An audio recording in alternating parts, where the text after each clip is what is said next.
Breaking news today on JSECO Live. The Georgia Recount unearths more than 2,600 uncounted ballots. And the Trump campaign in court today, federal court in Pennsylvania. We'll update you on that and more today on JSECO Live. Live from Washington, D.C., JSECO Live. And that was a total of 2,600 ballots that were found on that memory stick? 2,600, and he actually picked up 800 votes total. Phone lines are open for your questions right now. Call 1-800-684-3110. And that's why we do audits. It's really verified that every single ballot has been counted. And now, your host, Jordan Sekulow. Think about this, folks. In one county in Georgia, one county, Floyd County, 2,600 votes on a thumb drive that were never counted and cast legally were found. The thumb drive was never entered into the computer to be tabulated. Out of those 2,600 votes, guess who won the most? Donald Trump. He won 1,800 of them. So a net gain of 800. This also, think about this, how could this impact the Purdue Senate race, where he was very close not to being in a runoff with Jon Ossoff? And so will these votes, remember, this is not part of a recount. No. These are new votes that were on the thumb drive. Should they be put in the official tally now? And if they are, how close does that get Purdue from avoiding a runoff? I think that's very key. And this is just one county and one thumb drive. And this is why audits and recounts are important. Now, here's the problem. This isn't a recount and we found a net plus 800 for Trump. No. This was, we found ballots that we have never found before. These ballots did not exist before. And now we are plus 800 for the president. So what does that tell you? What does that mean?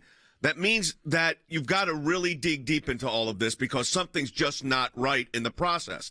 And I think what we have to be clear here is that's why when people say, oh, this is a futile effort, or why are you doing this? Precisely for this reason. And by the way, as Jordan just said, it could be outcome determinative on the Purdue race. So this is in Floyd County, which is Rome, Georgia. How many thumb drives are we going to find in Georgia? Could it be enough to overturn the results of the electoral Can I college? ask another question? Andy's here with us, joining us too by Skype. I'm thinking about this. We know Floyd County. We know Rome, Georgia. How do you find 2,800 ballots? Yeah, you do it because you were incompetent to begin with. It's impossible to me to fathom the fact that you, in Floyd County, Georgia, which is an extreme northwest Georgia, Rome, Georgia, a civilized area. I've litigated many cases in Floyd Superior Court. These people should know what they're doing. How in the world do you find 2,600 votes and just find them? And then the examination being conducted by the Secretary of State could very well reveal, as it has before, that these votes may cause David Perdue, who's got, 49.7% of the vote, if not to have to face a runoff against Ossoff. Because in Georgia, Jay and Jordan, as you know, all you need to have is 50% of the vote plus one. So this is the ultimate in incompetence. And the elections director has been asked in Floyd County, has been asked by the Georgia Secretary of State to step down, as well he should. Well, the other issue you have, of course, is you got to get all this fixed before you have, Jordan, the election for the United States Senate, which is just the early part of January. So that is literally around the corner. Yeah, that's right. I mean, this is a big deal. You've got to make sure. I mean, you've got elections on January 5th, and we're still finding brand new votes, not recounted votes, brand new votes in one medium-sized county in Georgia. So how many would you find if you went around all those medium-sized counties or rural counties, and how many thumb drives could we find in a state where the margins were so close, not just to affect the presidential race, but the Senate race as well? Maybe there shouldn't be a runoff for David Perdue. Maybe we should figure that out quickly. That's supposed to be done by November 20th, so very soon. We will continue to take your phone calls, 1-800-684-3110. Remember, also, the Trump campaign is at the federal court in Pennsylvania today. I'll give an update on that. We'll get an update on that as well. We'll take your calls. Support the work of the ACLJ, a matching challenge the entire month of November. Double the impact of your donation. We're involved in everything, folks. Donate today, aclj.org. All right, welcome back to Jay Sekulow Live. This is Jordan Sekulow. So, what do we know now? Well, it's breaking out of Georgia. There were 2,600 ballots found in Floyd County, Georgia, which is where Rome, Georgia is, if you know Georgia. And so, I'd say a medium-sized county. 2,600 ballots that had never been counted. This was not part of a recount. These are new, on a thumb drive that wasn't entered into correctly by the elections official there. How many of those thumb drives exist in America? How many of those thumb drives exist in Michigan and Georgia and Nevada and Arizona and Wisconsin and Pennsylvania? Because if one in a medium to small size county in Georgia had 2,600 on it, 1,800 of which were for Donald Trump, by the way, then this election could be in a totally different place. I mean, think about that, folks. How many more during this is supposed to be done November 20th. During this process Georgia's going through, how many more thumb drives will they find, and how outrageous is it? Yeah, so the 2,600 people would have found out next time they looked up on their vote records, their vote wasn't counted. Which is So here's what they got to do. Which this is a real question of voter integrity. I Stan with us? Yes. Dan, I want to ask you this because I know there's some we're going to have to get into when this is over.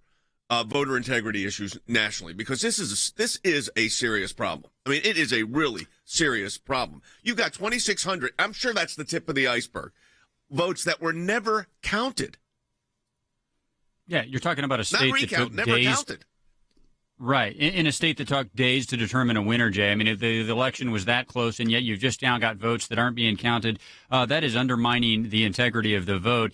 And the other thing is here, and I know we've talked about this in previous days, but the law in Georgia says that if it's within 0.5%, only the losing candidate can request a recount. And that has been deemed to say that Senator Perdue cannot ask for a recount because he's actually the leading candidate. Well, he's inside of 1/4 of a point of not having to go to a runoff, and yet somehow that state law is being interpreted to allow for a recount. And, Jay, it is just beyond me how the Secretary of State there can say, I'm going to look at every ballot, but I'm not going to count those in the Senate race. That doesn't make any sense, Jay. No, it doesn't, but there's another issue, too. I'm trying to figure this out. So we just did some math. So these additional votes does not put David Perdue at 50 plus 1, but it inches him up. I mean, he's already at 49.7. So so here's the thing, though, Andy. This isn't a recount. I mean, they found it because of a recount, but it was never counted. These ballots never came through the system. That's right, Jay. The ballots were never counted, never came through the system. This is not part of a recount of ballots to determine whether or not we got it right the first time. These are people who were completely disenfranchised had the ballots not been found, and who would not have had an opportunity to cast their vote for president and for secretary of for the United States Senate races with Kelly Loeffler and David Perdue. This is unforgivable. And the person who is involved in this, the director of elections and the board of elections in Floyd County, ought to be removed from their position. There is nothing to justify this happening. And as Jordan pointed out, we have 159 counties in the state of Georgia. 159 counties. Imagine how many thumb drives might exist in these other counties that were just maybe conveniently overlooked or stupidly overlooked or negligently overlooked. That would make a big difference, certainly in the Senate election and possibly in the presidential as well. I mean, you think about this, 2,600 votes. The whole margin here of victory by Biden right now stands at 14,000. Think about this, that just the percentage of the votes are to the margin. And like Andy said, okay, so we know now in this one precinct, I guess, out of Floyd County, they found a thumb drive. There could be more in Floyd County. And then there's 158 more counties in Georgia where these thumb drives could be lying around. That is certainly enough that could do two things. One, put President Trump over the top in Georgia. And two, it could make one of those Senate runoffs go away. If this is how they all operate all over the state. And I hope that Secretary of State, who is taking a very bizarre tone for a Republican, seems to be like a rhino type Secretary of State, in my opinion. The fact is, he should be making sure this right now, because Republican or Democrat, those people voted legally, and their votes deserve to be cast. Their votes deserve to be again recorded, so that next time they go to vote, it shows up that they did vote in the last presidential election. Yeah.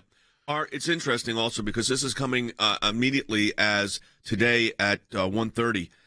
Our colleague Rudy Giuliani, former mayor of New York and former U.S. attorney, is going to be arguing in federal court one of the Pennsylvania big cases in Pennsylvania that have a series of challenges, including constitutional challenges. Now, he's going to be making this argument. Supposedly, you're going to be able to listen into it. We got some reports that we can. We'll try to certainly do that for you and monitor it and then maybe give some reports if it warrants.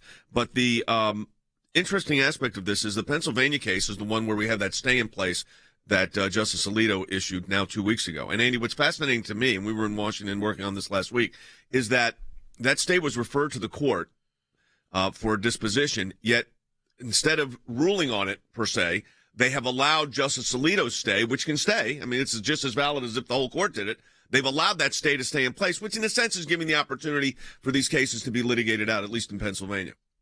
Yeah, that's true. Justice Alito's stay could have been reversed, set aside, or modified by the entire court because those are ultimately referred to the court. But the fact that it has been allowed to remain in place, I think, is a very significant factor, Jay, because I think the court realizes that you've got to keep the status quo, keep these ballots that came in after 8 o'clock on November 3rd segregated and separated so that the integrity of the litigation process is preserved. And I think that was a great victory. And congratulations to you, by the way, for getting that stay from Justice Alito. And I think that was a great victory for what is right and what is just in Pennsylvania and nationwide as well.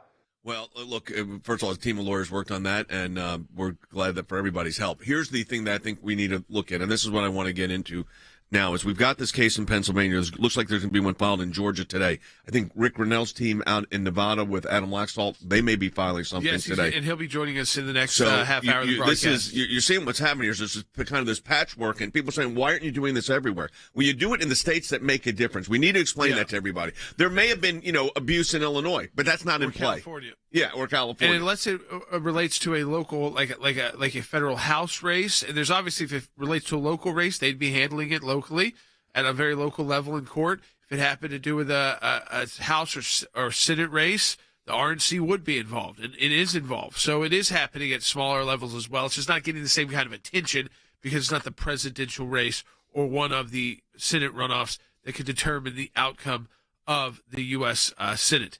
Let's go to the phones up because we've got a call coming in from Rome. Jerry in Georgia on line 3. Hey, Jerry, welcome to Jay Secchio Live. Thank you. I appreciate it. First off, I'd like to say thank you for all the work you guys are doing. I've supported you guys for quite some time now with petitions and things. The thing is, I had voted in the primaries and I'd voted in the presidential. And the other day I had heard on the radio about a website you could go to check your voter history. I went there and it showed no voter history for me, period. I don't know if that's part of what was on the thumb drive or not, and I didn't know how to pursue this, and I appreciate you guys doing it. So which county? You're in Floyd County. Yes, I live in Cave Spring. So you may be one of the 2,600 that they just found. I mean, it's possible. Here's what you need to do. You need to contact your local electoral board there in Floyd County. You can find out if you were on that. They've now tabulated that list. See if you're on that list of 2,600. If you're not, then the people in Floyd County need to look at that, and you'll need to do maybe an affidavit. But this is exactly, Jerry, the problem. So here's what we're telling. We've got a big audience in Georgia. I'm going to tell you what to do in Georgia. Check to see if your name's on the rolls. See if you can do that. Check to see if you voted.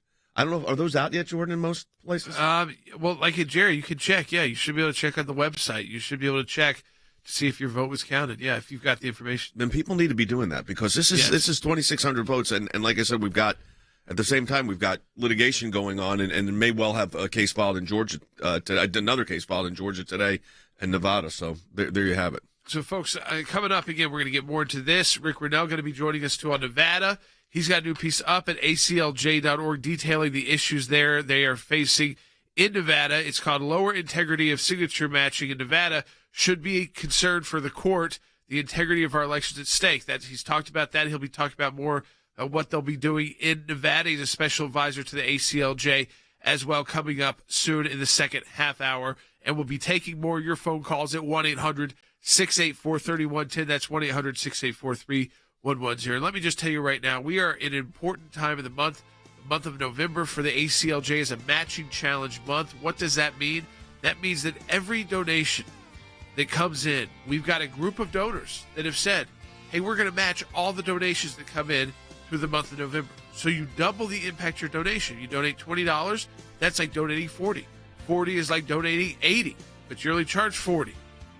Donate online today at aclj.org. We believe, however the outcomes are here, we're involved in everything and preparing for the future.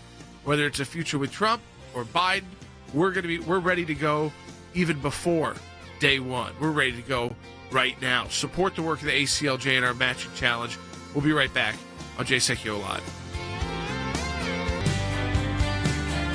All right, welcome back to Jay Secchio Live. I want to get to more of your phone calls at 1-800-684-3110. Rick Rennell joining us in the next half hour of the broadcast to talk about planned legal action in Nevada. We've got a court case in federal court in Pennsylvania today. And that's a major case out of Pennsylvania. We've got the stay at the Supreme Court out of Pennsylvania. I was working also on a Georgia complaint last night for the state of Georgia. And then we had the news about the 2,600 votes being discovered. Hopefully there will be more. It probably will be. And then I think when Rick joins us, we're going to be talking about the actions are taken in Nevada. So this is not over. No, it's not. I want to go right to the phones at 1-800-684-3110. Let's go to JD in Nevada on line one. JD, welcome to Jay Secchio Live. Good morning. Thank you. Thank you for taking the call. Yep. You're on the air. All right. My question is this. What can we do as a voting public to encourage or to assist you and the Secchio team in getting the Supreme Court to grant a writ of certiorari so that they accept the case into the Supreme Court, anything that you're going through the appellate process, et cetera? Yeah, so look, we got one case is up there right now, and that is actually a case out of Pennsylvania involving the ballots that came in during this extension period that the Secretary of State allowed, that 3-day period. Now, I don't know if there's 10,000 ballots in that or 50,000, but that has been stayed as far as Justice Alito issued an order saying that you got to segregate those ballots, you got to count them separately, you can't add them to the totals. So that's up there. So for the next group of cases, and look, that's why I'm engaged in this. The next group of cases, it's going to be what comes out of the. So you got, for instance, today Mayor Giuliani's arguing this case, which Andy could update everybody on in a moment. Depending on how that case goes, then it goes to the Third Circuit, then it could go to the Supreme Court. But I will tell you that will move very quickly starting today. Andy, you've looked at that complaint. That is primarily a constitutional complaint. Yes, it is, Jay. The complaint has been significantly pared down. There are two really counts in there. One is equal protection violation under the Constitution and the elector and the elector's rights under the election clause of the Constitution, and a cause of action under Title 42 U.S.C. 1983, which is the Federal Civil Rights Act, which says that disparate voters, similarly situated voters, rather, cannot be treated in a disparate or dissimilar fashion, and it seeks two remedies. One is that it enjoins the Secretary of State from certifying the results of the election to the Electoral College of the electors, and alternatively, it enjoins any action taken which would permit votes that were illegally included in the ultimate count to be used toward that certification. Now, remember, what we've got, you've got to think of the posture of the case. We are here on a preliminary injunction this afternoon in Pennsylvania, which means that the court has to decide, is there imminent danger of irreparable harm if I don't give the injunction, and is it likely that the plaintiff will prevail on the merits, that is, will win the case possibly.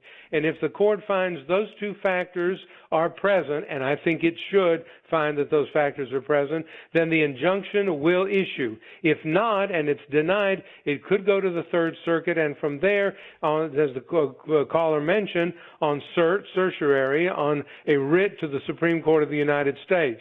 So that is what Mayor Giuliani is going to be arguing this afternoon in about an hour Eastern time. You know, I think that this is key because this is, again, explains to you the process. You file in court, then the other side typically will file their response a motion to dismiss.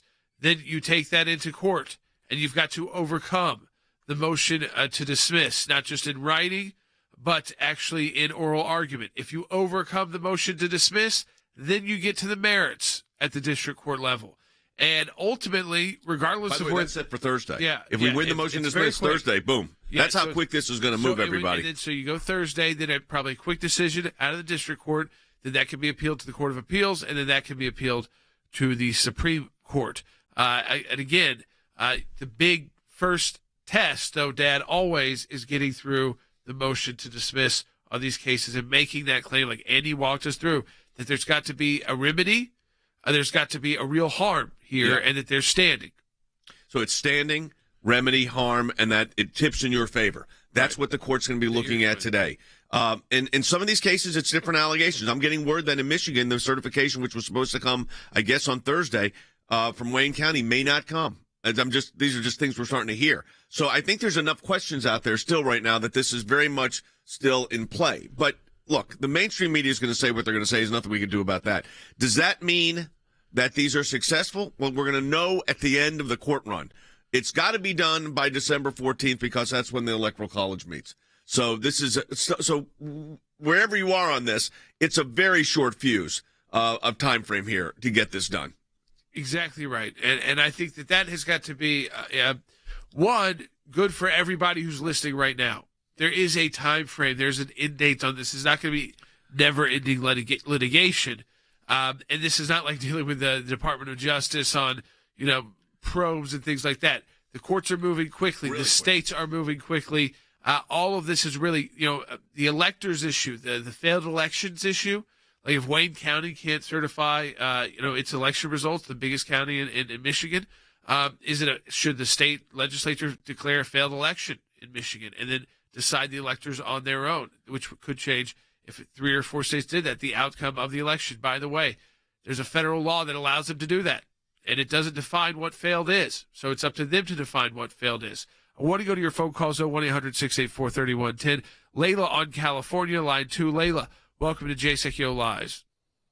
Hi there. Thank you for taking my call and all your hard work.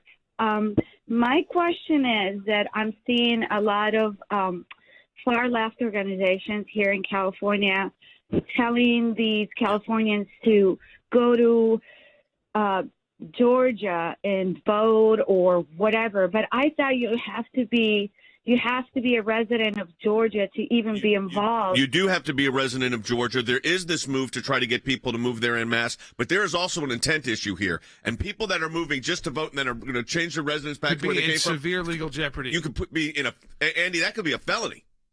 It is a crime to try to engage in election fraud, Jay. You're absolutely right. If you're intending to move to another state, then you have to have a place of residence. You have to register your car. You have to register for homestead exemption. If you've bought property and you're not just a renter, you got to have bills to show that you have a power and the company. Secretary of State in Georgia, he said that. He said, this is what we're going to do to people like Yang who try to do this. Take a listen. Andrew Yang said he was planning on moving here with him and his family. And then people think they can just come in for an election. You have to have specific intent to stay here, stay put down roots, and become a Georgian. Just to come in for an election and bebop out of here after the election, no. We're going to prosecute that, and we're going to work in concert with our Attorney General. He put out notice to that same effect. That would be a voter fraud, and it's severe penalties, up to $100,000 fine, 10 years in prison. Up to $100,000 fine and 10-year in prison. So, Layla, for you're hearing that out in the liberal California, that hey, if you're those Hollywood stars, you've got the money to do it. Just go rent or buy a house in Georgia. Say you live there, go register there. Well, enjoy up to 10 years in prison for doing that. And by the way, the Georgia Secretary of State's notified the Georgia Attorney General to be on the lookout for that and to actively prosecute that. Second half hour of Jay Secchio Live is coming up next. We've got Rick Rennell, our special advisor, so an update, too, on what's happening in Nevada. That's coming up in the second half hour of Jay Secchio Live. Support our work, Matching Challenge, aclj.org. And now, your host, Jordan Seculo. All right, so let's set the stage for you. We got breaking news out of Georgia, if you're just joining us, that in one county in Georgia, Floyd County, which is where the city of Rome is, so it's a medium to smaller size county, when you look at the entire county itself especially, found a thumb drive during this election audit in Georgia and recount with 2,600 votes in Floyd County from voters, legal votes, that were never input into the system. So these weren't recounted votes. These are brand new votes. And guess what? Out of the 2,600, Donald Trump won 1,800 of them. Yeah. So how many more thumb drives are we going to find if we actually looked in the states that are determining this election? You start putting those together, and suddenly in a state like Georgia, it doesn't take too many more thumb drives like that to overturn the election results. it doesn't take too many more thumb drives like that to have the runoff not be a runoff for David Perdue. That's right. So there's I heard there's talk now even in the Senate about this idea of some type of election reform. Now, usually it's state to state, but boy, this is showing you know what the problem is? I think Logan said this the other day. The transparency is showing how bad this process is. Well, look, when it's dependent on a single employee's memory to remember to take a memory stick and upload the votes of 2,600 voters, I think there's a serious problem in Georgia, and I would say that there definitely has to be reform there. And Jay, look, I think there are models to follow. I've said this before, but if you look at the state of Florida, they had a very difficult election in 2000. They learned from it, they reformed, and they counted the votes this time around in a very close, hotly contested race. Didn't end up being so close, but it was close going in about 2 hours, about 11 million votes, Jay. So this can happen. And look, the other thing I would say, I think that's incumbent on federal officials, on state officials to look at reform. But I want to echo the message of what people can do in their state right now. By now, every state that tracks registration should have your vote showing up. I got my notification in Maryland about a week ago, went online, was able to confirm that it was there. Jay, in all of these states, even if it's not one of the ones we're talking about, voters should go and make sure that their vote is registering, because I'll tell you, there's still about a dozen House races out. What if you're in one of those districts that's not contested in the presidential election and you have a similar problem? Take your responsibility seriously. Go make sure that your vote is showing up if your state offers that service. All right, let's try to grab a phone call, 1-800-684-3110. Let's go to Dante in California on line 6. Rick Rennell, our special advisor, joining us live in the next segment of the broadcast. Hey, Dante. Hi, yes. Thank you for taking my call. My question was, in these battleground states, is the issue about voter fraud, or is it about which ballots should be counted? Because I believe they kind of go together. Because in Nevada, which we're going to talk about Rick Rennell, when you turn the machine down that so low that matches signatures that it'll match any signature and say it's verified, it's a mixture of both fraud and which ballots should be counted. Should those ballots be counted? Because was that fraud in turning the system down so low that it couldn't match? Same in Pennsylvania. Was it fraud because you didn't allow, the election watchers? Was that fraudulent intent? And then when you combine that too, then should those ballots be counted, or how should they be recounted? So there's issues like that. I think there's, in this election cycle, a lot of it is mixed together, fraud, because, for instance, do we know in Floyd County yet if it was fraud that was part of that? We don't. We just know a thumb drive was found. We don't know if somebody was trying to fraudulently hide it. Yeah. We're not saying they were, but we don't know. So there's a mixture of all of that, I think, in these. And so far in all of these cases, there could be fraud, and there could be just issues with what votes should have been counted as legal, what should have been cast out as illegal votes. Linda on YouTube said, with the widespread irregularities, it seems like a national vote audit is necessary. It's really not a national vote. It's a state by state on those states that there is that are basically going to be outcome determinative. Not every state is, so that's why you have to narrow the scope of what you're doing. Yeah, that's right. Okay, so we come back. We're going to talk to Rick Rennell about Nevada, about the state of the campaign as it continues with its battles in court. 1-800-684-3110. We'll take your phone calls as well. And remember, folks, a matching challenge month in the month of November. Anything you can donate to the ACLJ, it's effectively double. We have a group of donors that will match all donations that come in the month of November. Donate today at aclj.org. We'll be right back. All right, welcome back to Jay Sekulow Live. This is Jordan Sekulow, our special advisor for national security and foreign policy. He is also advisor to the RNC and has been overseeing the Nevada efforts there for the campaign, for the RNC. Rick Grinnell joining us now live via Skype. If you've got questions, 1-800-684-3110. Rick, you've got a new piece up on aclj.org that we posted yesterday. It is called "The Lower Integrity of Signature Matching in Nevada Should Be a Concern for Courts. The integrity of our elections are at stake." What is happening in Nevada as we speak to combat that signature matching problem? Well, look, we know it's a problem, and part of the problem going forward to combat the current crisis that we have is that all of the ballots and all of the envelopes are controlled by the government, by the Clark County officials. And so we are raising these concerns because we obviously see that there are discrepancies and cases of fraud, and we've been raising these for quite some time. And then just yesterday, Clark County officials threw out an entire race that was on the ballot, the same ballot that had Trump and Biden on the ballot. One of the county commissioner races was thrown out because Clark County officials, which are completely controlled by the Democrats, they decided that this one particular county commissioner race was too close and the fraud was too widespread. And so they threw out this one county commissioner race and said, we're going to have to revote. Now, our issue is if Clark County officials feel so strongly that the race that they conducted, the election that they conducted, is not safe for a county commissioner race and that they have to throw that out, then how are they so certain that that fraud didn't bleed into all of the other races on that ballot? You can't just pick and choose one race on a ballot and say fraud was here, but it wasn't in the other races. And so I know you want to go to Rick, but I mean, you understand what Rick just said, folks. In Clark County, Nevada, they've already thrown out one of the races because they said there's too much fraud, and yet they don't want to. I mean, yet we're having to challenge in court, and I think that's that. Yeah. So I want to ask Rick, what's the status of the court work right now? How does it look in court? Well, we have one case, and we are about to file today another case. That's some breaking news there that I'm sharing with you all.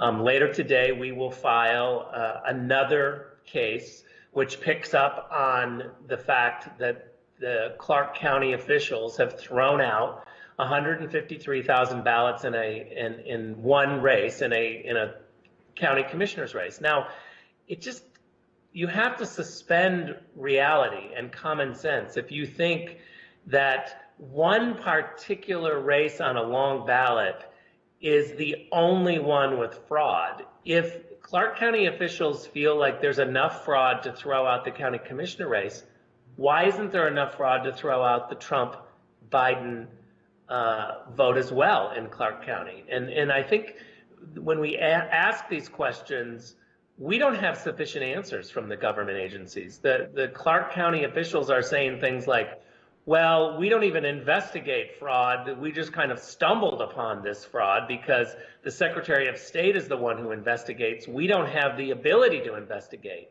But if they don't have the ability to investigate, but they're throwing out entire races because they're stumbling upon fraud, there's going to be a lot more here. They cannot guarantee us that this fraud stops at a county commissioner race. Janelle is calling in from Nevada on line 3. Janelle, welcome to Jay Sekulow Live. Hi, guys. Thanks for taking my call this morning. My question is, you said you had mentioned that you should go in and check to make sure that your vote registered voter history. So I did that, but it just shows that I voted. And I know there's been some discussion about votes being changed or cast for, you vote for Trump and they change it and say you voted for Biden. Is there a way to check to see how it was cast? No, because your vote is secret. No. The only thing they're supposed to record is that you did vote. And they're not supposed to vote how you voted, or else we don't want that. Actually, that would be a problem. Obviously, a serious problem. But I want to go back because And it shows that you did vote. The fraud would have to be done by the legal work, and you have to. I mean, like Rick said, they stumbled upon fraud. Did you say, Rick, that they're throwing out 160,000 votes? 153,000 people who voted in one county commissioner race had that one county commissioner race thrown out. Now, those 153,000 people also voted between Trump and Biden. Right. But they're picking and choosing. So they're not throwing out their votes. So they're not throwing out their votes. They're throwing out the votes of the race they want to overturn. Right, but for fraud, I mean, right there alone, all of those votes or none of those votes should be thrown aside. That should be it. If there's fraud, they shouldn't count for any vote. They shouldn't count for Biden or Trump. Either the Clark County officials have confidence in the election that they ran, or they don't. They don't get to pick and choose and say, well, we don't really have confidence in one of the races. It's the same ballot. You don't get to pick and choose when you throw something out, but they literally are saying that this county commissioner race is too close and the fraud is too much that they can't ensure that there wasn't a problem in this election. Now, I just think that if Clark County officials, who are all Democrats, are throwing out the race where a Democrat won, because they don't have confidence in their own election, this is a crisis in Nevada. So I want to get, because I think, again, so there's breaking news. This lawsuit will be filed in Nevada. It will raise this issue of the votes that were set aside only in one race, even though those voters, preemptively, most of them voted also in the presidential election. But yet they're saying, I guess they weren't too fraudulent for that, just fraudulent for a local race, which makes no sense. It's over 160,000 votes. 2 lawsuits in Nevada. I mean, Rick, from where, because people do want to understand, kind of as you're part of it, we're part of it, where do you see this going to nationally as well in the states that all of this is being litigated? They're very unique issues. It's a very different issue in Pennsylvania than it is in Nevada. And of course, then we've got a potential 2 runoff races in Georgia. Yeah, this is actually a question for Jay, to be honest, because I'm so deep in the Nevada portion that I'm just fighting for what we see in Clark County and the problems that we're confronting. I think you're right, Jordan, that every single state is different. I'm not sure that we can make specific overarching, analogies for every single state. I'm going to let other people who are looking at all of the states make those comparisons. But let me just finish by saying there is no question that when Clark County officials, who are all Democrats, decide to throw out a county commissioner race, that the Democrat won because they don't have confidence in that race, the same races on the same ballot are all in question, and that is the Trump-Biden vote in Nevada. Well, that certainly should be the case legally under the Equal Protection Clause, that's for sure. And then you mentioned the other states involved, and the way that works in Jordan is the litigation issues are different in each state. Georgia's is different than Pennsylvania. Pennsylvania's different than Nevada. That's why you have to go to court in the individual jurisdictions that are outcome determinative. And you think in Georgia, I know too that we've got these questions coming in about what would it be in Georgia? There's a real issue about Stacey Abrams. Let's go to line 4 real quick. Heidi, you're on the air. Yes. In Georgia, as you know, there's what they call a consent decree that makes it impossible to check and match signatures on the ballots and envelopes. Like there's no voter ID. So when they take the ballot out of the envelope, it gets lost. They don't know if it's valid or not, who the person is, or if it even gets in the system. So there is a look right now to see if that consent decree might well violate the Georgia Constitution, the Georgia statutory law, or the U.S. Constitution. So that's being looked at. That was a consent decree issued in March, but it pretty much did eliminate voter verification. Yeah, I mean, so there you go. It's voter verification. It's 100,000 votes. So Rick, you expect this will be filed in federal court today, and it will raise this issue of the 160,000 plus votes? Yeah, it's going to try to show that there are enough discrepancies and enough fraud by the admittance of Clark County officials. I mean, look, we're asking Clark County to guarantee that they ran a safe election, and they have just admitted that they can't, in certain cases, admit that. And matter of fact, they've gone to the next extreme level of throwing out an entire race and calling for something to be redone. Now, my position is, if the case for the county commissioner race is indicative of the whole ballot, which it has to be, then why not throw out the entire election and be much more open with the people of Nevada to say that you didn't run a very good election. It's a failed election, and federal law is in place for that very situation, Rick. And in a failed election, state legislatures choose the electors. All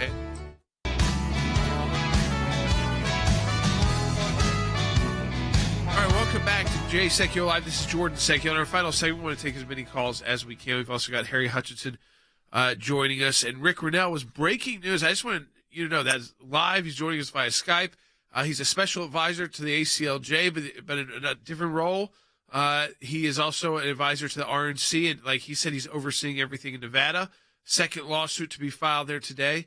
And think about this, in Clark County, the largest county in Nevada, and that was breaking news that a second lawsuit would be filed today by the Trump campaign, the RNC. But that in the largest county in Nevada, in Clark County, they're throwing out 160,000 plus votes, but only as those votes relate to a county commission race, not to the rest of the things that were voted on by those voters. I want to go to Harry Hutchinson right away on that, because Harry, if you believe that there was fraud with those 160,000 plus votes, it's enough to where you're discounting an entire vote, 160,000 votes in one race. I don't think you should be able to pick and choose race by race. If there was that much fraud in that group of votes, they should all be cast aside. Absolutely. It's called failed election, and we're starting to see it happening across the country. And here we have a clear and unmistakable admission against the interest of the Clark County commissioners and the elections office. On one hand, they say this election for county commissioners, it's corrupt, it's fraudulent, it's erroneous. But we can count the votes for President of the United States. I don't think anyone with a scintilla of intelligence can accept that analysis. I think it is clear beyond question, if you're going to throw out an election for county commissioners, an election involving 150,000 votes, that you then have to throw out the votes of every single voter with respect to the national election. You cannot have it both ways, except in Vegas. So let me ask you this, on the Harris County situation, the Vegas situation, how about the fact that if they just selectively throw out these votes based the way they're doing, not the entire ballot, just the ballot as it relates to that county commission race, doesn't that violate the Equal Protection Clause? Absolutely. You have clear and unmistakable discrimination, which violates the rights of the president and the electors who otherwise would be elected to vote in the Electoral College on his behalf. So I think it is clear that Las Vegas needs to be cleaned up. And if the state can't clean it up, if the county can't clean it up, then perhaps the federal government needs to come in and clean it up as well. Folks, we are going to continue to take your phone calls right now, 1-800-684-3110. We're going to go in the order people have been holding on. Mary Beth in Maryland, on line 5. Mary Beth, welcome to Jay Secchio Live. Thank you all for the great work that you do, and we've been supporters for a long time. Have two quick questions.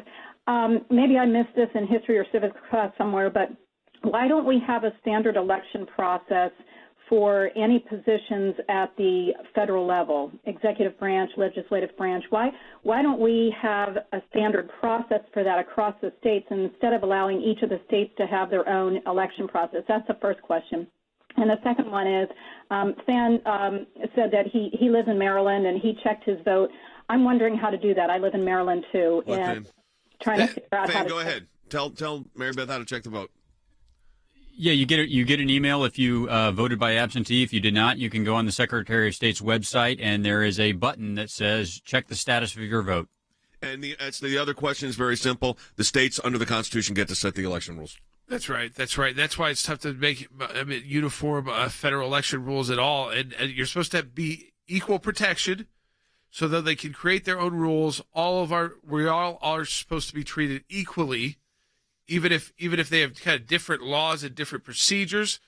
We all get the equal protection guarantees in the Constitution. And those are issues being raised in the Pennsylvania case today. Back to the phones we go. Sabrina in Michigan on line 1. This is the failed elections issue. Sabrina, welcome to Jay Secchio Live. Thank you. Jay mentioned something that maybe the votes won't count in Michigan and then somebody else decides for Michigan. No. Can you explain that? No. They just haven't certified the votes in Michigan yet. That's all that means. It's not somebody else decides. Yeah, the somebody else deciding issue that you're hearing about is that if a state legislature declares that they have had a failed election, and this is actually federal law, so this is following not state laws, but it's a federal law. It's the Electoral Count Act. It's been in place since 1887. So that, where Rick was talking about Nevada, if Clark County had to throw out all of its votes because there was so much fraud, the state probably would need to declare a failed election. What does that mean? That the state legislators, there's not a revote, the state legislature then gets to put in place the electors they choose. And they effectively, because they represent the people, if it's a Republican state legislature, they would put in Republican electors. Now, most of this would have to be done by December 8th. So you'd have to find that this was failed in enough of these states, again, where it's outcome determinative too. And that's a big thing, Harry. Anything that's significant has to be outcome determinative. If it's not, it's irrelevant at this point. I think that's precisely correct. But the caller raises a very good point, particularly with respect to Michigan. There is at least some probability that Michigan will indeed experience a failed election. I'm not predicting that at the moment, but Wayne County in Michigan has a reputation for engaging in fraud. In other words, it does not count every legal vote, and there may be instances where it counts some votes more than once. So, for instance, in Wayne County, Michigan, apparently 107% of registered voters voted in that particular county, at least according to one press report. In Washtenaw County, according to one press report, 114% of registered voters voted. That's a problem. Let's go to Caroline. She's been holding on to Wisconsin on line 2 there. I guess there's talk there of a recount as well. Hey, Caroline. Hi. Apparently, thanks for taking my call. If there are enough irregularities in an election to necessitate a recount or make one practical, my question becomes, last night on the news, they said that Wisconsin certifying their votes today, that our president has one day, which would be till tomorrow, to request that recount, but he would have to pay $8 million in advance to do that. How can that be right? So if it's outside the margin of where your state is put in place, so that the election results are outside a certain margin. Yeah, so if it's outside of that, whatever that is, 0.5% or 1%, then the person requesting the recount has to pay for the recount. So I guess in Wisconsin, that's about $8 million. So what the campaign looks at as, it'll be the campaign, by the way, or the RNC, it doesn't have to be the president himself writing the check personally, is do they believe the recount would lead to the finding enough irregularities when they're recounting the ballots to change the outcome. Again, outcome determinative is the key to keep in your mind throughout this process as oral arguments begin on a case in Pennsylvania, another case in Pennsylvania, a new case in Nevada being filed, a new case in Georgia potentially being filed as well. Always think about how to combine. It's about being outcome determinative. That's what it's all about when it comes to these. And, of course, we're working on other matters as well. We prepare for the best-case scenario, obviously, but as attorneys at the ACLJ, our government affairs team, also prepare for the worst-case scenario about who may be taking back Washington, D.C. We're ready to go at the ACLJ before day one. Support our work. We have a matching challenge right now. Double the impact your donation. It means that every donation that comes through the month of November will be matched by a group of donors. Donate today at aclj.org.